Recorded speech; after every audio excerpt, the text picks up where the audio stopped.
All right, well, here we go. Like I said, this is our last lesson for exponential functions. And we're looking at transformations of exponential functions. And again, this is something we did in Unit 1 with different types of functions. We're going to kind of focus on exponential functions. Again, this is something you will see in advanced functions for those of you who are moving on to that next year, or who knows, maybe next semester.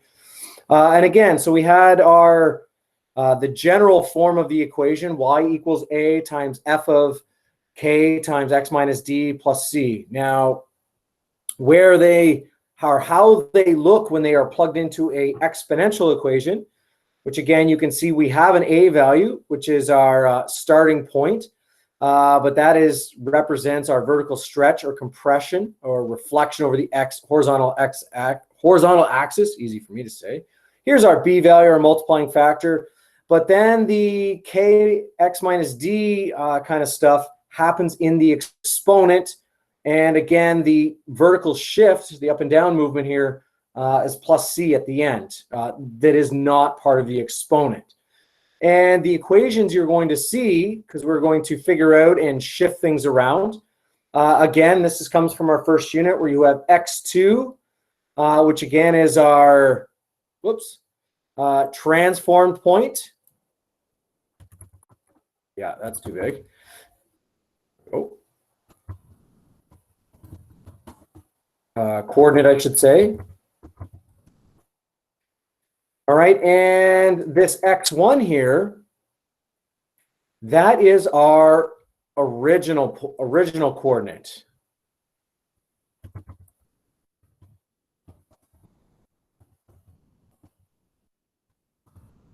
And that also is the same idea for the y. So I know what I can do. The y1, that's your original y coordinate. And your y2, again, is your transform coordinate. Now, we're going to do an example of those and use these equations here. First off, though, what we're going to look at is, in words, describe the transformation that have occurred to the following parent functions. So an example of a parent function is y equals 3 to the power of x. That's an exponential equation. And it undergoes the transformations, and we can see those accordingly. And so here's what I'm going to do. First off, I'm going to identify our letters. All right, so I see that 5 there. That is our a value. The 2 is our k value. Now here's always the trick, is inside those brackets, x minus 4. That means our d value actually is positive 4 because the negative sign is supposed to be in the equation. It's part of the form. And then at the end there is our c value. Now all I did was state the values. That is not in describing in words what is going on here. All right, so, can you scroll back up for a second? Sure, what's going on? There we go. All right, so again, I'm making a video of this, so you'll be able to see it afterwards. You can rewind, stop it, whatever you want. That's why I do those videos. All right, now here is the in words part, right? A is 5, and that is telling me I have a vertical stretch by a factor of 5. All right, so that's dealing with the a value. Now this is where people get messed up about the k value. When the k value is 2, I always look at that as the k value is telling you how fast the graph completes itself. And in this case, it completes itself twice as fast, which means it's going to take half the time.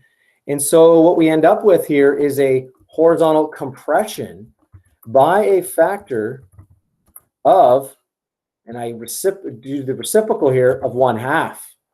So that is something that tricked people up there in that first unit, all right? And again, the d value is the other trick I always look at, because the negative sign is supposed to be there, but because the d value is right, this thing is shifted, right 4, and then again, because my c value is 7, that's probably the easiest one of this whole thing here, it shifted up 7. All right, so there's the words that I'd be looking for on a test or quiz, not just stating the values. That's not going to get you anywhere. All right, let's try another one of those guys here. All right, so our parent function here is y equals 5x. That's our parent function is transformed. There's the transformations there. So again, I'm going to state my values.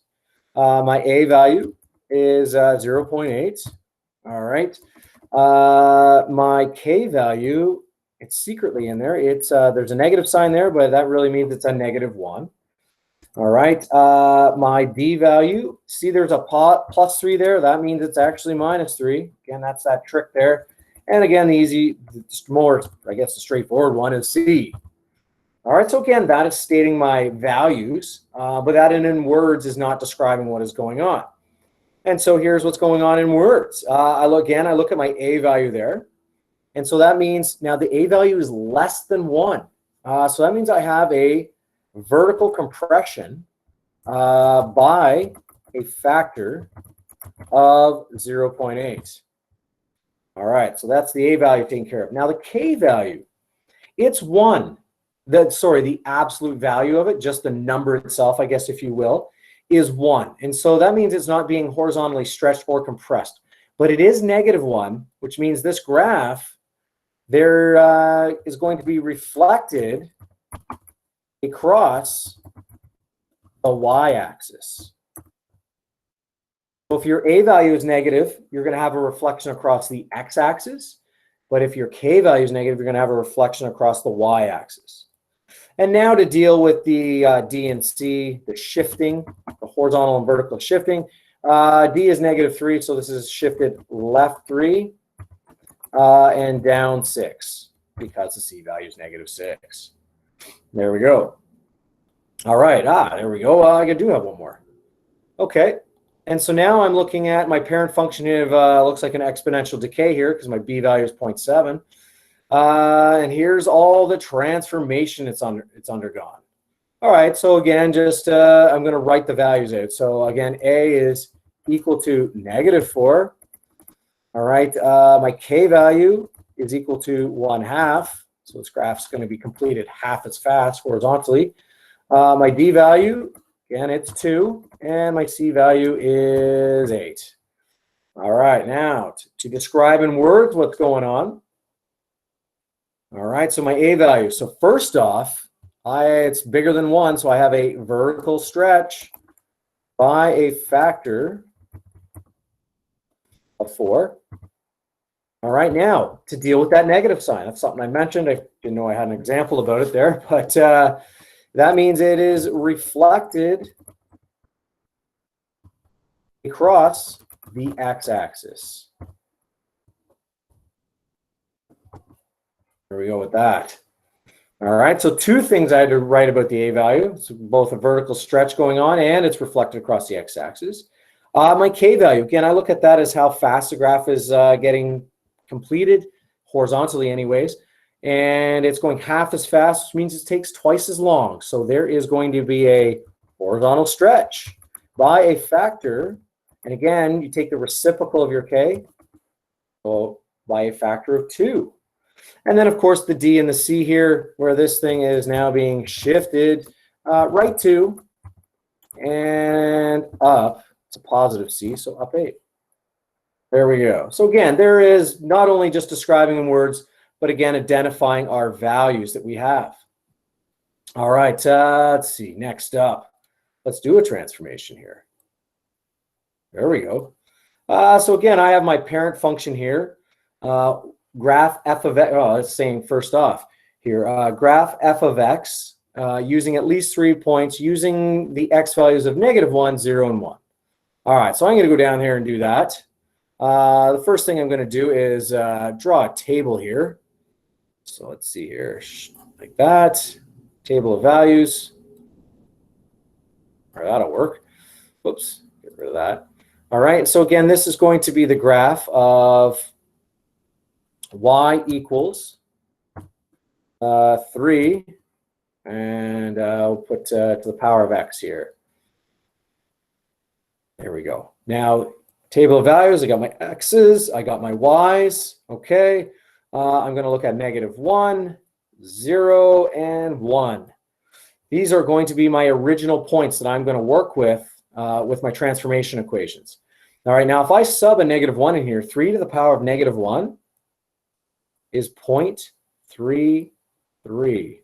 There we go. Sub in 0. And again, this is one of our power rules, 3 to the power of 0. In fact, anything to the power of 0 is 1. And then I put a 1 in here. Well, 3 to the power of 1 is just 3. All right, now I'm going to graph this equation. All right, so I've got x is -1, 0.33. I think it's going to be right about there. Then I have 0, 1 right there, and then 1, 3. There we go. Now this is an exponential growth function. And so every exponential, the apparent function, never goes below 0, but it shoots up somewhat like this. There we go. So there is the graph of f of x. That's my parent function. All right, that's the start. All right, so now we get to B. Write the transformation. All right, so what I'm going to do is, there's all my transformation information. And so I'm going to rewrite this equation. And so as it is as an exponential equation, which means it's going to be, I'm going to go back here for a second. It's going to be in this form right here. There's my exponential equation form. All right, so I'm going to rewrite my transformations like that. All right, so here we go. And this is g of x. That's what I'm calling my transform function. All right, so I have g of x. All right, now the first thing, there's my, oh man, I picked an a value and a, all right, a value and a b value are the same. You don't usually do stuff like that, but my a value is 3, so I'm going to write it in there. Times my b value is 3. All right, now in exponential format, this thing here inside the brackets, that's my exponent. So I'm going to have -1/2 here as an exponent times x plus 4. There we go. All right, and then I have my c value, which again is a number down here. And there we go. So I just wrote it as an exponential equation, all right, with all the transformations. So there's B done. Now I get to C. I have to graph this transformation. All right, so I'm going to use my transformation equations. Now I'm not going to go back, but those equations where we have our x2 is equal to x2 or x1 divided by k plus d, and also my y2 is equal to a times y1 plus c. All right, but the first thing I'm going to do is write out my values, okay? And so my values here, again, stating them. My a value is 3. Now I like to put my verticals together. My c is -6, because they're going to be used in one equation.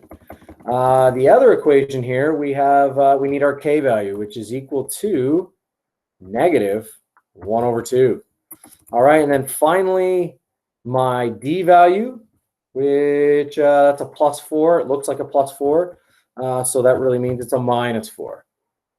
There we go. So there's my values that I need to do my equations.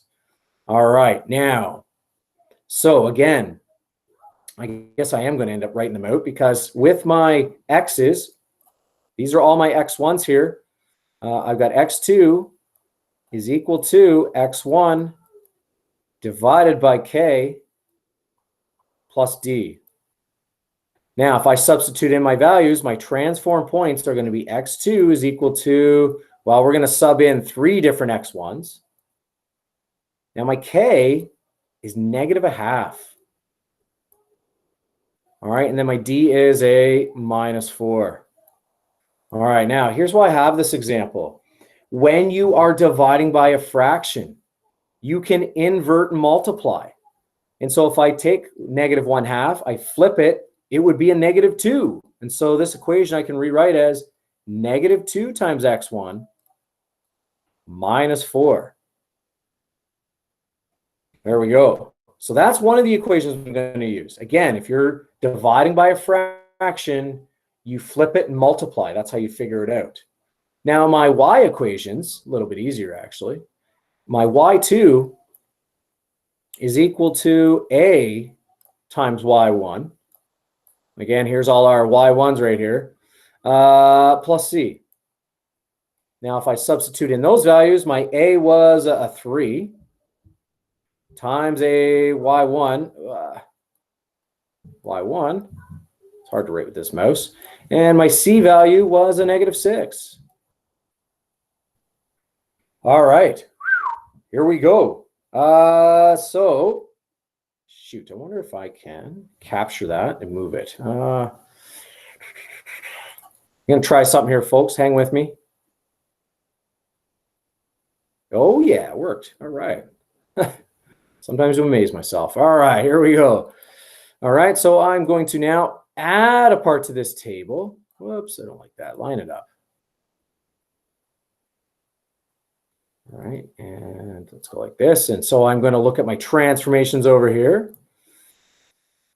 And so I'm going to use my equations here. Well, hey, listen, I just learned how to capture. Let's try that again. So for the y's, that's going to go right here. Perfect. Just learning something new here. And that goes right here. All right, so I can figure out my new transform points, and then we're going to graph them here. So if I plug in -1 to start off here, so -2 times -1 is 2 minus 4. My transform coordinate, x coordinate anyways, would be -2. All right, I plug in a 0 in here for x1. -2 times 0, well, that is 0. Minus 4. Minus 4. All right, and then I plug a 1 in. So -2 times 1 is -2 minus 4. -6. So I found the x coordinates of my transform points. All right, now I got to go over and do the y's, right? I need my x's and my y's. And so I'm going to sub in these y1s here into this equation and find my y coordinates. And so 3 times 0.33 is actually 1 minus 6. That's a -5. All right. Plug in a 1. 3 times 1 is 3 minus 6. -3. And then lastly, put a 3 in there. So 3 times 3 is 9 minus 6 is a +3. There we go. So I have now 3 points that I can graph my new function g of x here. I got -2, -5, -4, -3 is another point, and then -6, 3 is another point. So here we go. I'm going to plot them. So the first one here, -2, -5. So down 2, 4, and 5. There's 1 point. The next one's -4, -3. There's my second point. And then -6, 3, 6, up 3. And so our function roughly, again, just a sketch with my 3 points, my transformation here is right there in blue. That is our g of x. And there we go. So again, that is identifying your values, coming up with our transformation equations, right? Using them. And then again, I use it as a table, and most students find that the best way to do it, easiest way to do it. And I find out my transform equations, and I graph my function.